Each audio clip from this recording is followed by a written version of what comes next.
Hey guys! I've gotten a lot of requests for this video over the years that I've been making candles and selling them online, and until now I was hesitant to make this sort of video no matter how much I really did want to, because well, since I do sell them, showing people how to make it themselves would be a little bit of a dent in my business, right?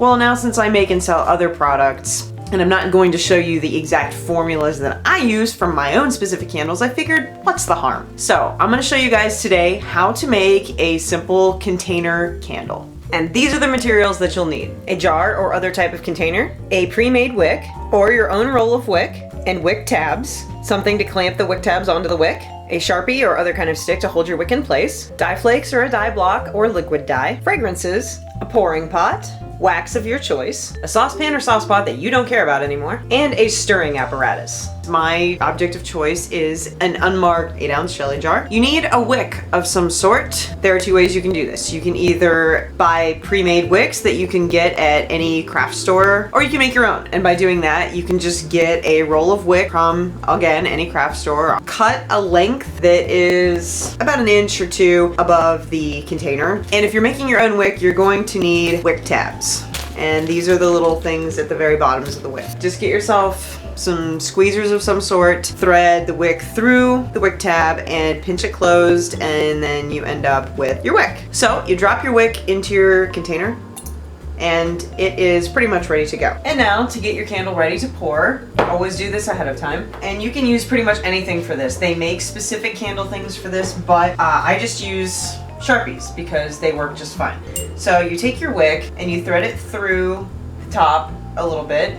See, just like that, so that it just holds the wick in place so that, you know, it can hang and it doesn't go anywhere. Wrap it around a little bit, nice and tight, and then you straighten it out as much as you can and drop it down in like that so that the bottom is flat. It's not hanging above it, but it's laying flat. And you want to make sure that it is straight up and down, and then carefully put it into place. You can use glue dots or even like a glue gun that you just put like just a drop of glue on the bottom of the wick and secure it to the bottom. Most people do that. It's in fact preferred. I don't like to do that because it puts another chemical in the wax, and since I make completely soy wax candles, I don't want glue being down in there, you know, being burned. I mean, it probably doesn't make that much of a difference, but it's my preference to not do that. I just prefer to just let the wax hold the wick in place by itself. It requires an extra step after you pour it. You have to like raise it up and put it back down and make sure that it's aligned, but to me, it's a small sacrifice to make that doesn't involve putting glue anywhere in my soy candle. Now, of course, when you're making a candle, what do you make the candle out of? Wax! So you're gonna need some wax, which you can also pick up at any craft supply store or online wholesaler. You can use any kind of wax you want. There's paraffin, there's beeswax, palm wax, there's soy wax. There's tons of different types of soy wax. There's like container wax, pillar candle wax. There's tons of different kinds you can pick from, so it really doesn't matter. I am using soy wax. It's specifically CB135. It is specifically for container candles, which means that the wax adheres to the inside of the jar correctly, and it is not advised for taper candles because it doesn't hold on its own. And the end result is actually a nice, smooth, adhered to the jar finish. So that's specifically what the wax that I use is for. Strawberry. I have a case of wax since I am a seller of candles. So I've got my big old case over here. And once you have your jar set up and your wax, you might be like, okay, well, now what do? How do I heat the wax up? How do I, like, you know, make it into liquid form so that I can make it into a nice, lovely candle shining in the night?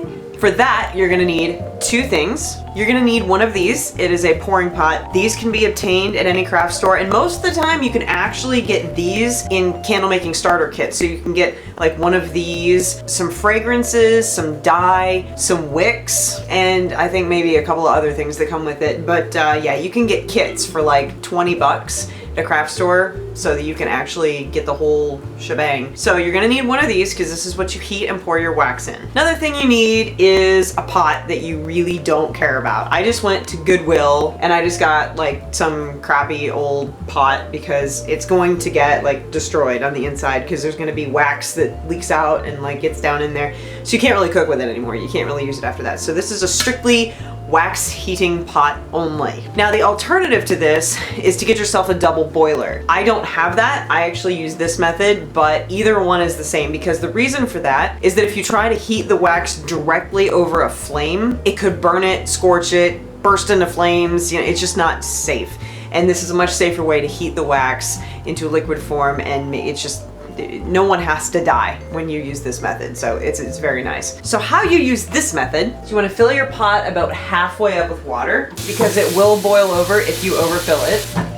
There, it's about halfway full of water, and that is all you need. And then you want to put your pot onto a burner of your choice. I always choose a back burner because it does tend to get really hot. Turn it on.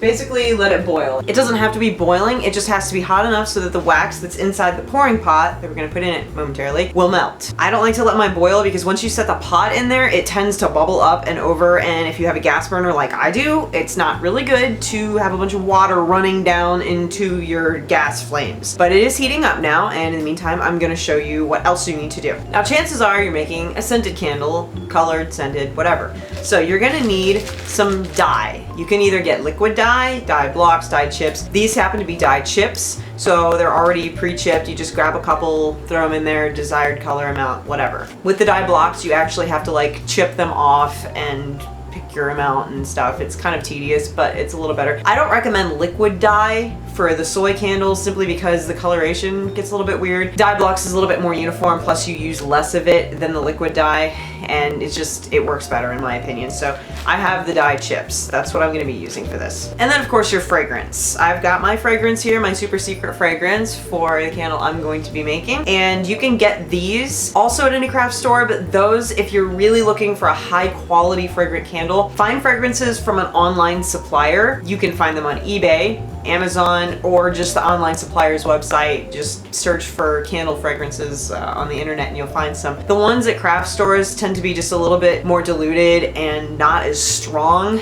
I mean, they're still nice if you're just making it just for something for yourself or like a Christmas present or whatever. But if you're actually looking to do this professionally or really like wow people, go with the high quality fragrances that you can really pretty much only find online or specialty supply stores. I have already measured the amount of wax that I will need into my pot. I actually have an empty jar that is the exact same type of jar that I'm going to be making a candle in as my measuring device for my wax. And the rule with that I find is that 2 amounts of this equals 1 of those candles. So 2 scoops of this equals 1 candle. So if I'm actually making 2 candles of this kind right now, so I put in 4 scoops of this, 4 scoops of wax. And this wax is pre-chipped because it's soy, so this is what a scoop of it looks like, just information. I've already also added the dye because, I mean, it's not that complicated. You put the dye in pretty much at any point in the process. I always put it in before the wax melts. I just like dropped a few of the chips in there. I mean, it's not a big deal. Some people recommend putting it in towards the end, but I say it doesn't matter because it's just dye. It's not going to get spoiled by the heating process or anything like that. So I already just dumped my dye chips in there so that it can melt along with the wax. Okay, so now the water's heating up, so I'm just gonna go ahead and sit this in there like that and see it just sort of like tilts and just lays in there all weirdly like that. And the other thing about this is you're going to need some sort of stirring stick. I did have a nice little thin dowel rod, but I don't know where it is.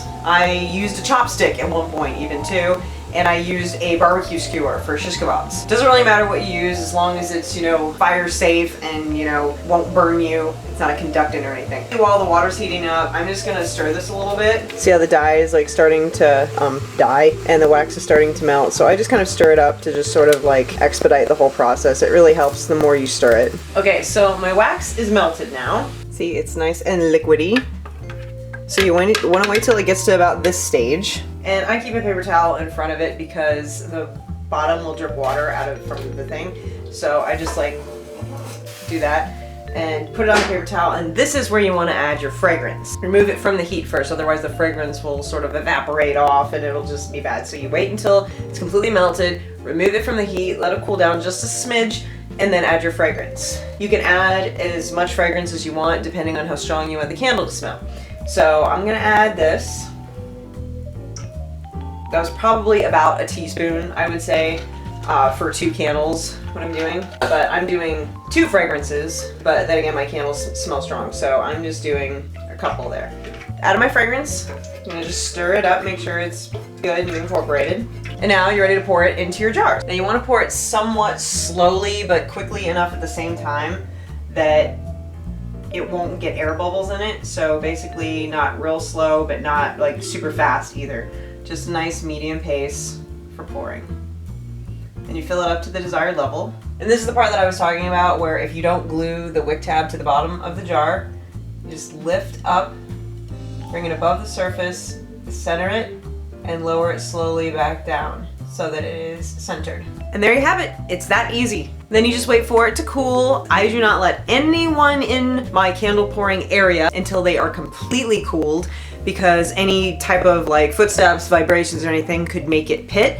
Could result in air bubbles, which will make the wax pit, will make holes develop, you know, it will cool unevenly and things like that. So I just pour my candles and I get the heck out of the kitchen, and I require everything and everyone with feet and any type of vibration technology to stay away from my candle pouring area until they are completely cooled.